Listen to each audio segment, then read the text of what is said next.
All right, guys, so today I want to show you this little hack that I did, or this little trick to mount a cymbal stand onto a floor tom. All right, so all I did to get this cymbal stand on here was actually a very simple concept. And I'm gonna actually show you, it's pretty much this very simple mount. And let me pull this part off first. Right, so I'm gonna pull this cymbal stand off. I'm gonna show you the original design, which actually includes this L-shaped bracket. And all this really is an L-shaped accessory mount.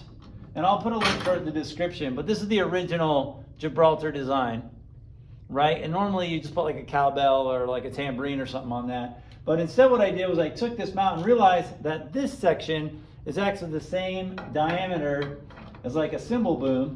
And what I was trying to do was get it so that on this little tiny cart, which is really small, and we use it for our indoor percussion group, I wanted to find a way to minimize space, right? And I think a lot of times this could be useful, especially if you're playing like gigs where you're like playing at a bar or something, or a cafe or whatever, coffee shop, where there's not a lot of room, and you're like, oh, how do I basically save a little bit of space?